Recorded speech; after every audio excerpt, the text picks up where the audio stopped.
छत्तीसगढ़ के मुख्यमंत्री गंगा जल की सौगंध खाकर शराब की नदियां बहाने का काम करते, शराब घोटाले करते। अरे दिल्ली वालों ने तो 100-150 करोड़ का किया तो जेल में है, या तो 2000 करोड़ से कच आता। चावल घोटाला करो और क्या करो, शराब घोटाला करो फिर क्या करो। ये पहली सरकार जब से छत्तीसगढ़ बना तब से ऐसी सरकार है कि जिसका पूरे देश में घोटालों के लिए जाना जाता है। नए नए तरीके निकालकर भ्रष्टाचार के नए आयाम स्थापित करना और फिर भूपे का, ये जो भूपे का लिंक है ना, मैं तो सबसे पहला काम यहां से बाहर निकलने के बाद अपने फेसबुक पे, अपने इंस्टाग्राम पे, अपने ट्विटर पे और अपने व्हाट्सएप ग्रुप पे मैं तो भूपे का लिंक शेयर करने वाला हूं।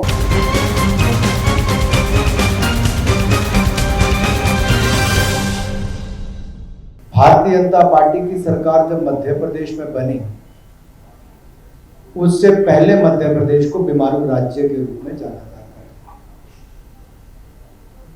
तो समझ लीजिए छत्तीसगढ़ के सामने क्या चुनौतियां रही होंगी। लेकिन जब यहां पर कमल खिला तब डॉक्टर रमन सिंह जी के नेतृत्व में 15 वर्षों में छत्तीसगढ़ ने वो विकास किया कि एक के बाद नए आयाम स्थापित किए। भारतीय जनता पार्टी के हमारे वरिष्ठ नेता ब्रजमोहन जी, राजेश जी से लेकर अन्य उस समय के मंत्री भी यहां पर बैठे, जिनका बहुत बड़ा सबका योगदान है।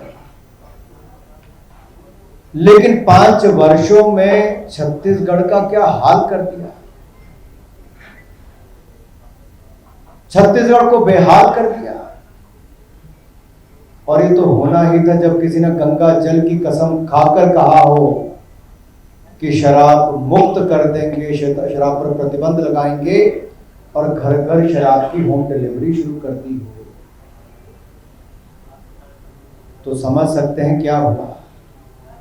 एक तरफ मोदी जी ने ऑपरेशन गंगा किया था कि विदेशी धरती से 23,000 भारतीय छात्र छात्राओं को बम धमाकों के बीच में से सुरक्षित निकाल कर लाए, तो प्रधानमंत्री नरेंद्र मोदी जी लाए। ऑपरेशन गंगा चलाकर तिरंगे का मान सम्मान बढ़ाकर लाए। छत्तीसगढ़ के मुख्यमंत्री गंगा जल की सौगंध खाकर शराब की नदियां बहाने का काम करते, शराब घोटाले करते। कितने का? अरे दिल्ली वालों ने तो 100-150 करोड़ का किया तो जेल में है, या तो 2000 करोड़ से कच आता। इनका स्थान भी कहां होगा ये सबको पता है। मैं उस पर भी आऊंगा,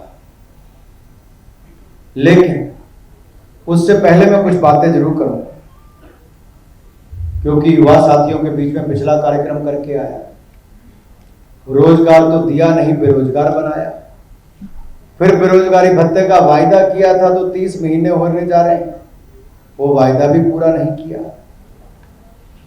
39,000 के लगभग बच्चों की मौत हो गई जनजातीय क्षेत्र।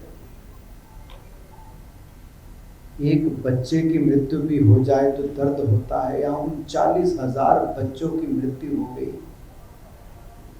भूपे करो और मस्त रहो। हजारों कर्मियों को, चाहे दैनिक वेतन भोगी हो, चाहे हमारे विद्या मितान हो, चाहे हमारे अतिथि शिक्षक हो, आंगनबाड़ी, सबको सड़कों पे आने पड़ा, रुलाया उन्होंने। किसानों का 2 वर्ष का बकाया बोनस वो नहीं दिया। कहा था मंडी टैक्स हटाएंगे, लेकिन दुगना कर दिया।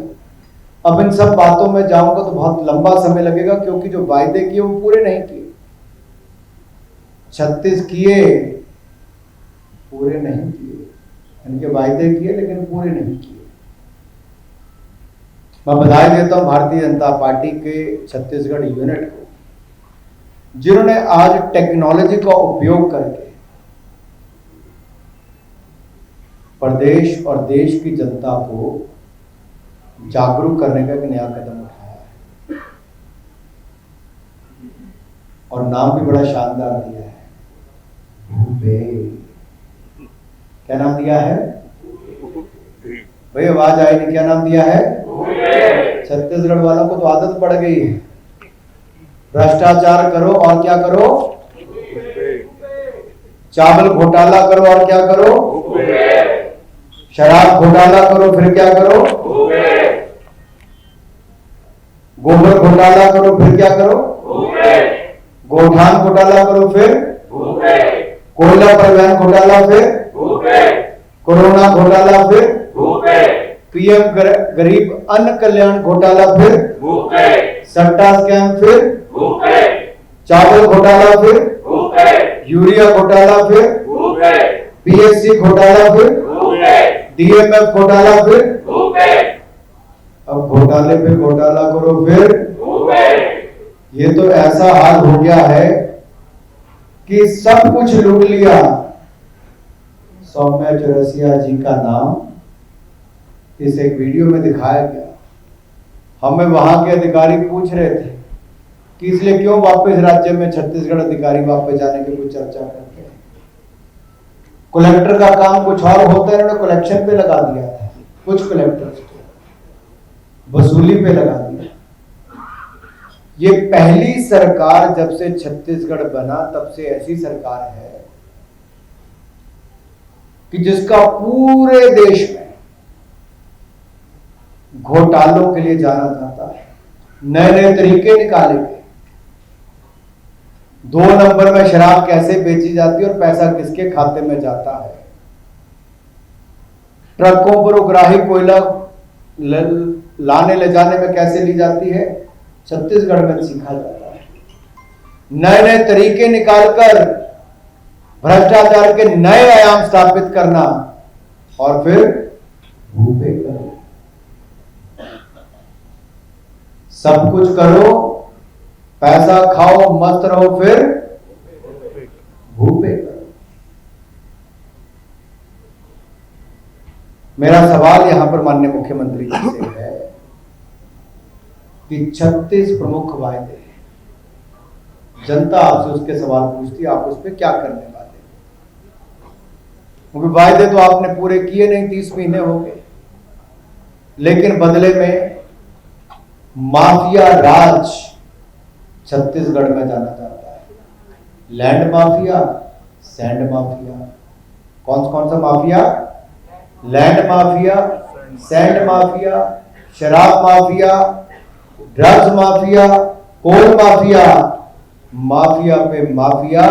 ये माफियों का राज, इसे छत्तीसगढ़ माफी चाहता है। और आज जब मैं युवाओं के कार्यक्रम में था, मैंने उनमें जो आक्रोश देखा है, युवा अपने आप को ठगा हुआ महसूस कर रहे थे। ऐसा लगता था युवा प्रतीक्षा कर रहे हैं कि कब समय आएगा, उनको मतदान करने का अवसर मिलेगा और जो 2,500 रुपया प्रति महीना उनको बेरोजगारी भत्ता मिलने था, नहीं दिया, वो ब्याज समेत उसकी वसूली करने वाले। अब तक तो वसूली अपने अधिकारियों के थ्रू, कांग्रेस के नेताओं के थ्रू कर रहे थे, अब चुनाव के समय वसूली देश प्रदेश का युवा करेगा, प्रदेश की महिलाएं करेगी, प्रदेश का किसान करेगा। किसानों के बारे में मैं एक बात जरूर कहना चाहता हूं, अगर एमएसपी का दाम कोई तय करता है तो केंद्र की सरकार करती है। खरीद करने में भी लगभग 1 लाख करोड़ रुपया केंद्र की सरकार ने खर्च किया, रिकॉर्ड खरीदारी की, एमएसपी के दाम पे 70% 80% तक बढ़ाए। लेकिन यहां पर तो जो राज्य का हिस्सा देने का था, उस पे भी मुकरती हुई राज्य की सरकार नजर आती है। मेरा निवेदन आप सबसे है कि इन सब सवालों के जवाब हमें उनसे लेने ही हैं। और मेरा सारे युवा साथियों से यहां पर एक निवेदन रहेगा, ये जो भूपे का लिंक है ना, मैं तो सबसे पहला काम यहां से बाहर निकलने के बाद अपने फेसबुक पे, अपने इंस्टाग्राम पे, अपने ट्विटर पे और अपने व्हाट्सएप ग्रुप पे मैं तो भूपे का लिंक शेयर करने वाला हूं। क्योंकि ये जो वीडियो बने हैं, ये पोल खोल की है कांग्रेस की सरकार की, जो भ्रष्टाचार से भरी हुई, और वो सरकार जिसके मुखिया कौन? भूपे। मुखिया कौन? भूपे। एक मैंने दिल्ली में कहा था, जब मनीष सिसोदिया को ईमानदारी का सर्टिफिकेट बांट रहे थे अरविंद केजरीवाल जी, तब मैंने कहा था पैसा खाने वाले मनीष सिसोदिया। वैसे ही आज छत्तीसगढ़ के भूखे शराब खुद ही लगा लेना भाई, शराब तो छोड़ दी, शराब घोटाले के चक्कर में। और यही नहीं, ये जो कमाया जाता है उसके चलते गुलाब की पंखुड़ियां बजाई जाती उस भ्रष्टाचार के पैसे से किसी के आगमन पर। और ये भ्रष्टाचार के पैसे से गुलाब की पंखुड़ियां किसके लिए बिछाई गई थी? शायद जो पैसा सरकारी खजाने में आता तो गरीब कल्याण के लिए लगता, स्वास्थ्य की सुविधाओं के लिए लगता, किसानों के बोनस के बकाए पैसे के भुगतान के लिए लगता। शायद वो पैसा जो कोयले घोटाले में, शराब घोटाले में, कांग्रेसियों की जेबों में, अधिकारियों की जेबों में, कर्मचारियों की जेबों में गया, अगर वो सरकारी खजाने में आता तो बच्चे जिनकी मृत्यु हो गई उनके इलाज के लिए लग पाता, डॉक्टरों की नियुक्ति के लिए लग पाता, जो कर्मचारी आज सड़कों पर आंदोलन करने के लिए निकले उनको पक्की नौकरी मिलने के लिए लग पाता। लेकिन भूपे करो, भ्रष्टाचार करो। खा पी के मस्त रहे कांग्रेसी लोग, लेकिन आज मैं देखता हूं जहां मीडिया के पन्नों में भी पहले जगह नहीं मिलती थी, आज मेरे मीडिया के मित्रों ने भी चैनल से लेकर अखबारों तक एक बार कांग्रेस के भ्रष्टाचार को और भूपे को दिखाने का काम किया है। सोशल मीडिया पर हमारे साथियों ने कांग्रेस के काले कारनामे को उजागर करने का काम किया है, उनका चेहरा बेनकाब किया है। सोशल मीडिया और मीडिया पर कांग्रेस की पोल खुल रही है, इस माफिया सरकार से मुक्ति पाने का एक संकल्प ले रहे हैं और समय का इंतजार करें कि कैसे चुनाव की घोषणा हो, कमल का बटन दबाने का अवसर मिले, एक और कमल का बटन दबेगा, दूसरी ओर भूपे से आपको मुक्ति मिलेगी, ईमानदार सरकार राज्य में आपको मिलेगी।